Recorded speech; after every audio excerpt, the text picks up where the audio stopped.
မင်္ဂလာပါခင်ဗျာကျွန်တော်ရဲ့ YouTube channel မှာကြိုဆိုလိုက်ပါတယ်မိတ်ဆွေတို့ကိုဒီဗီဒီယိုဖိုင်လေးမှာဘုသူဒ္ဓဖြစ်မျှဝေပေးနေတာကတော့ကားရဲ့ cooling system မှာအသုံးပြုတဲ့ရေတိုင်ကြီးကိုဆေးသင့်လားဒါနဲ့ပတ်သက်ပြီးတော့မိတ်ဆွေတို့ကိုဘုသူဒ္ဓဖြစ်မျှဝေပေးနေတာပဲဖြစ်ပါတယ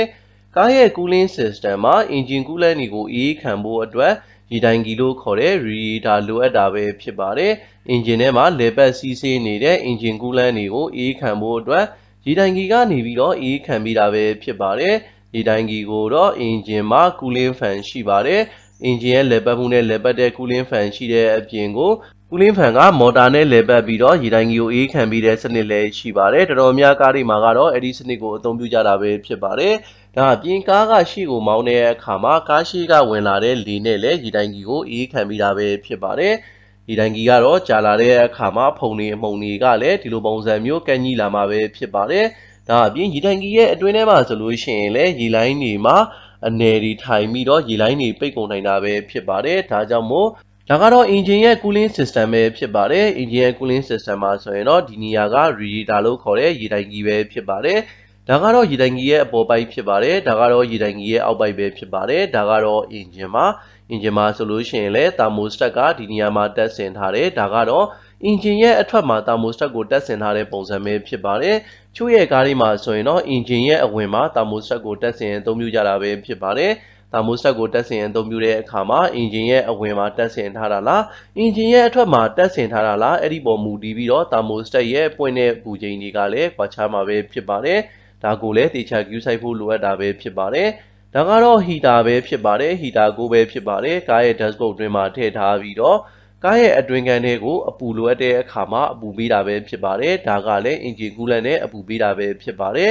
engine ထဲမှာလေပတ်စီးဆင်းနေတဲ့ engine coolant တွေကိုရေတိုင်ကြီးလို့ခေါ်တဲ့ radiator နဲ့အေးခံပေးတာပဲဖြစ်ပါတယ် radiator မှာဆိုလို့ရှိရင်လည်း transmission cooler ကိုလည်းတက်ဆင်ထားတာပဲဖြစ်ပါတယ် automatic transmission ကားတွေမှာဆိုရင် auto စီကိုအေးခံပေးတဲ့ cooler တွေကတချို့ကားတွေမှာဆိုရင်ရေတိုင်ကြီးရဲ့အောက်ကန်မှာထည့်ပြီးတော့အေးခံပေးတာပဲဖြစ်ပါတယ်ဒါကြောင့်မို့ transmission cooler တွေကလည်းရေတိုင်ကြီးမှာထည့်ပြီးတော့ပေါင်းဆက်အသုံးပြုထားတာပဲဖြစ်ပါတယ်ဒါကြောင့်မို့ transmission cooler တွေကိုလည်းဆေးပေးသင့်တယ်ရေတိုင်ကြီးရဲ့အတွင်းထဲမှာရှိနေတဲ့ရေလိုင်းတွေကိုလည်းဆေးပေးသင့်တယ်ဒါအပြင်ရေတိုင်ကြီးရဲ့အပြင်မှာပိတ်နေတဲ့ကြီးတွေကိုလည်းဆေးပေးသင့်တာပဲဖြစ်ပါတယ်မဆေးဘူးဆိုလို့ရှိရင်တော့ engine overheat ဖြစ်နိုင်တာပဲဖြစ်ပါတယ်ဒါကတော့ရေတိုင်ကြီးရဲ့အတွင်းထဲမှာရှိနေတဲ့ရေလိုင်းတွေပဲဖြစ်ပါတယ်ဒီလိုင်းတွေကဒီလိုပုံစံမျိုးနဲ့ဖွဲ့စည်းတည်ဆောက်ထားပြီးတော့ engine coolant တွေကဒီနေရာကိုရောက်လာပြီးတော့ဒီ line လေးတွေကနေပြီးတော့အတွင်းထဲကိုစီးသွားမယ်စီးသွားပြီးတော့ရေတိုင်ကြီးရဲ့အောက်ကန်တွေကိုရောက်ရှိမှာပဲဖြစ်ပါတယ်အဲ့လိုပုံစံမျိုးဖြတ်တန်းစီးဆင်းသွားတဲ့အခါမှာပြင်ပကလာတဲ့လေသို့မဟုတ် cooling fan ကလာတဲ့လေနဲ့အဲ့ဒီ coolant တွေကိုအေးခံပေးတာပဲဖြစ်ပါတယ်ဒါကတော့ရေတိုင်ကြီးမှာကြီးတွေပိတ်နေတဲ့အနေအထားပဲဖြစ်ပါတယ်ဒီတိုင်းကြီးရဲ့အတွင်းထဲမှာဆိုရင်ဒီလိုပုံစံမျိုးကြီးပိတ်နေတယ်ဆိုလို့ရှိရင်တော့ engine overheat ဖြစ်နိုင်ကြီးများတာပဲဖြစ်ပါတယ်ရိုးရိုးရေကိုအသုံးပြုတယ်ဆိုလို့ရှိရင်ဒီလိုကြီးပိတ်နိုင်ကြီးများတာပဲဖြစ်ပါတယ် engine coolant ကိုသုံးတယ်ဆိုလို့ရှိရင်တော့ဒီလိုပုံစံမျိုးကြီးပိတ်တာကတော့ဖြစ်တာနည်းပါတယ်ဒါပေမဲ့ engine coolant တွေကိုသတ်မှတ်ထားတဲ့ကာလမှာမလဲဘဲနဲ့အချိန်ကာလကြာကြီးအသုံးပြုတယ်ဆိုလို့ရှိရင်လည်းကြီးတွေအမှုန်တွေဖြစ်ပြီးတော့ရေတိုင်းကြီးရဲ့ cooling line တွေကိုပိတ်စီတာပဲဖြစ်ပါတယ်ဒါကြောင့်မို့သတ်မှတ်ထားတဲ့ကာလမှာပုံမှန်လဲလှည့်ပေးဖို့လိုအပ်သလိုရိုးရိုးရေကိုအသုံးမပြုဘဲနဲ့ engine coolant ကိုသာအသုံးပြုသင့်တာပဲဖြစ်ပါတယ်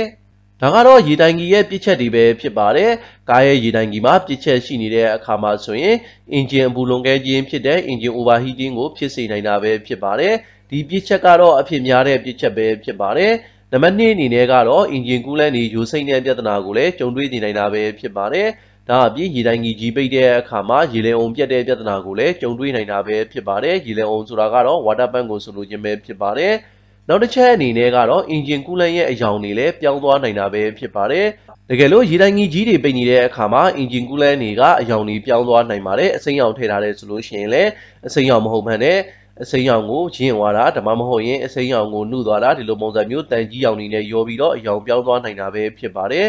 ်နံပါတ်5အနေနဲ့ကတော့ရေတိုင်ကြီးဆွေးမြေ့တဲ့ပြဿနာကိုလည်းကြုံတွေ့နေနိုင်တာပဲဖြစ်ပါတယ်ဒီပြစ်ချက်ကလည်းရိုးရိုးရေကိုသုံးတာဒါမှမဟုတ်လို့ရှိရင်ပြင်ပကနေပြီးတော့တခုခုထိပြီးတော့ရေတိုင်ကြီးကဆွေးမြေ့တာဒီလိုပုံစံမျိုးပြစ်ချက်တွေကြောင့်လည်းရေတိုင်ကြီးဆွေးမြေ့ပြီးတော့ရေကြီးပေါက်တဲ့ပြဿနာကိုလည်းကြုံတွေ့နေနိုင်တာပဲဖြစ်ပါတယ်ဒါအပြင်ရေတိုင်ကြီးကလည်းကြာလာတဲ့အခါမှာအပြင်မှာရှိနေတဲ့နေရာတွေကဆွေးမြေ့နိုင်တာပဲဖြစ်ပါတယ်ဒါကြောင့်မို့မိတ်ဆွေတို့အနေနဲ့ရေတိုင်ကြီးကိုအပြင်ပကနေပြီးတော့ ရေနဲ့ထိုးစီးတဲ့အခါမှာအနီးကပ်ထိုးစီးတယ်ဆိုလို့ရှိရင်ပြင်ပမှာရှိနေတဲ့ဒလက်သေးသေးလေးတွေကပိန်လိမ်ပြီးတော့ရေတိုင်ကြီးရဲ့အေးပေးတဲ့စနစ်မှာပြစ်ချက်ဖြစ်စေနိုင်တာပဲဖြစ်ပါတယ်လေကကောင်းကောင်းဖြတ်တန်းမစီးဆင်းတာဖြစ်တဲ့အတွက်ကိုဖြတ်တန်းစီးဆင်းလို့မရတာဖြစ်တဲ့အတွက်ရေတိုင်ကြီးကနေပြီးတော့အပူကိုဆုပ်ယူနိုင်မှာမဟုတ်ပါဘူးဒါကြောင့်မို့အင်ဂျင် overheat ကိုလည်းဖြစ်စေနိုင်တာပဲဖြစ်ပါတယ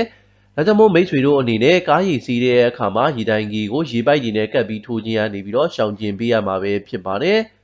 ်မိတ်ဆွေတို့အနေနဲ့အင်ဂျင်မှာအသုံးပြုတဲ့အင်ဂျင်ရဲ့ cooling system မှာအသုံးပြုတဲ့အင်ဂျင် coolant ကိုပုံမှန်ကတော့ကီလို4000မှာတစ်ကြိမ်သို့မဟုတ်2နှစ်တစ်ကြိမ်ပုံမှန်လဲလှယ်ပေးဖို့လိုအပ်တာပဲဖြစ်ပါတယ်ဒါအပြင်အင်ဂျင် coolant တွေကိုသာအသုံးပြုသင့်တာပဲဖြစ်ပါတယ်ဒါပေမဲ့အင်ဂျင် coolant အစီကိုတော့လုံးဝအသုံးမပြုသင့်ပါဘူးမိတ်ဆွေတို့အနေနဲ့အင်ဂျင် coolant အစီကိုအသုံးမပြုဘဲနဲ့အင်ဂျင် coolant မှာချိုးကျရောဆက်အသုံးပြုထားတဲ့အင်ဂျင် coolant ကိုသာအသုံးပြုသင့်တာပဲဖြစ်ပါတယ်အင်ဂျင် coolant ကိုအစီကြီးပဲသုံးတယ်ဆိုလို့ရှိရင်တော့ရေလည်အောင်လည်းပျက်စီးနိုင်ပါတယ်ဒါအပြင်အင်ဂျင်လည်း overheat ဖြစ်စေနိုင်ပါတယ်ဒါကြောင့်မို့မိတ်ဆွေတို့အနေနဲ့အင်ဂျင် coolant တွေကို premix တွေကိုသာအသုံးပြုသင့်တာပဲဖြစ်ပါတယ်မြန်မာနိုင်ငံအနေနဲ့ဆိုလို့ရှိရင်တော့ premix တွေမှာ20%ရာခိုင်နှုန်း30%ရာခိုင်နှုန်းသို့မဟုတ်50%ရာခိုင်နှုန်းအင်ဂျင် coolant တွေကိုအသုံးပြုသင့်တာပဲဖြစ်ပါတယ်အင်ဂျင် coolant တွေမှာကတော့အယောင်နေသုံးတာကတော့ပြဿနာမရှိပါဘူးဥပမာအနေနဲ့ပန်းရောင်ပဲ33အစိမ်းရောင်ပဲ33အပြာရောင်ပဲ33ဘယ်ရောင်ပဲဖြစ်ဖြစ်သုံးလို့ရပါတယ်တခုပဲသတိထားမှာကတော့အင်ဂျင် coolant တွေကိုအယောင်တွေကိုတော့ရောဆက်ပြီးသုံးလို့မရပါဘူးဥပမာအနေနဲ့ကားရဲ့အင်ဂျင်မှာအင်ဂျင် coolant ကပန်းရောင်သုံးထားတယ်ဆိုရင်မိတ်ဆွေအနေနဲ့ပန်းရောင်ကိုသာထပ်ပြီးဖြည့်မယ်ပန်းရောင်ကိုသာထပ်သုံးလို့ရမှာပဲဖြစ်ပါတယ်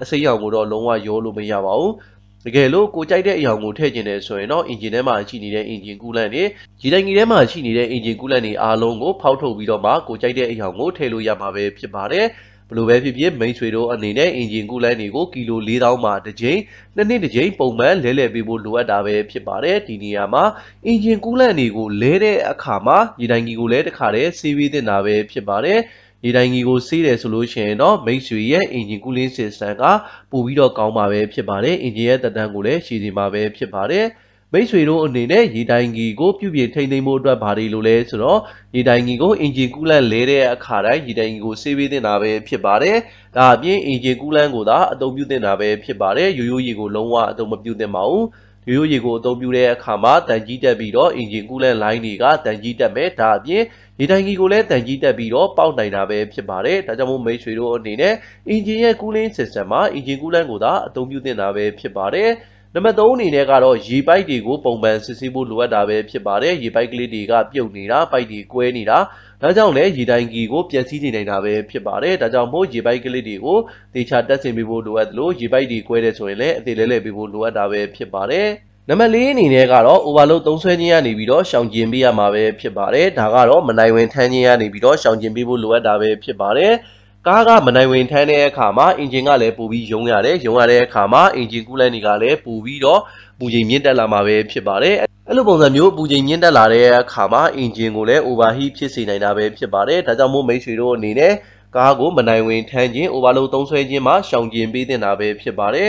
်ဒါကြောင့်မို့မိတ်ဆွေတို့အနေနဲ့ကားရဲ့ရေတိုင်ကြီးကိုပုံမှန်ဆေးပေးဖို့လိုအပ်တာပဲဖြစ်ပါတယ်ကားရဲ့ရေတိုင်ကြီးကိုဆေးခြင်းအပြင်အင်ဂျင်ရဲ့ cooling system ကပိုပြီးတော့ကောင်းမွန်တာဖြစ်တဲ့အတွက်အင်ဂျင်ရဲ့သက်တမ်းကိုလည်းရှည်စေနိုင်လို့ကားကလည်းအဆွဲယုံမကျဘူးဒါအပြင်အင်ဂျင်ကလည်း overheat မဖြစ်တာဖြစ်တဲ့အတွက်ကိုအင်ဂျင်သက်တမ်းလည်းရှည်စေနိုင်လို့အင်ဂျင်ရဲ့အစိတ်ပိုင်းတွေကိုလည်းလဲရခြင်းကနေပြီးတော့ရှောင်ကျဉ်နိုင်တာပဲဖြစ်ပါတယ်ဒါအပြင်ကုန်ကျစရိတ်ကိုလည်းလျှော့ချနိုင်တာပဲဖြစ်ပါတယ်ဒါကြောင့်မို့မိတ်ဆွေတို့အနေနဲ့ maintenance ကြော်ထဲမှာအရေးကြီးတဲ့အင်ဂျင် coolant လဲတဲ့အခါမှာရေတိုင်ကြီးကိုဖြုတ်ဆေးပြီးတော့တခါတည်းတန်ရှင်းလုပ်ပေးဖို့လိုအပ်တာပဲဖြစ်ပါတယ်ဒီနေရာမှာသတိထားကမှာကတော့ရေတိုင်ကြီးကိုဖြုတ်စီးတဲ့အခါမှာရေတိုင်ကြီးမှာရှိနေတဲ့ရေငုပ်တွေဒါအပြင်ရေတိုင်ကြီးရဲ့အပေါ်ကန်တွေကကွဲနိုင်တာပဲဖြစ်ပါတယ်ဒါကိုလည်းသေချာ view site စီကျင်တာပဲဖြစ်ပါတယ်ဒီခါလေးကြာရင်အသုံးပြုတာကြာသွားတဲ့အခါမှာအင်ဂျင်ရဲ့အပူချိန်ရေတိုင်ကြီးရဲ့အပူချိန်ကြောင့်ရေတိုင်ကြီးမှာအသုံးပြုထားတဲ့ fiber တွေကကျွတ်ဆက်စီနိုင်တာပဲဖြစ်ပါတယ်ကျွတ်ဆက်နေတဲ့အခါမှာဖြုတ်ရင်ကွဲအပ်နိုင်တာပဲထွက်နိုင်တာပဲဖြစ်ပါတယ်ဒါကိုလည်းသေချာ view site စီကျင်တာပဲဖြစ်ပါတယ်လိုပဲဖြစ်ဖြစ်မိတ်ဆွေတို့အနေနဲ့ကားရဲ့ cooling system မှာအသုံးပြုတဲ့ Radiator လို့ခေါ်တဲ့ရေတိုင်ကြီးတွေကိုပုံမှန်ဆေးပေးဖို့လိုအပ်တာပဲဖြစ်ပါတယ်ကျွန်တော်ရဲ့ဗီဒီယိုဖိုင်လေးကိုအဆုံးထိကြည့်ရှုပေးတဲ့အတွက်ကျေးဇူးအများကြီးတင်ပါတယ်ခင်ဗျာ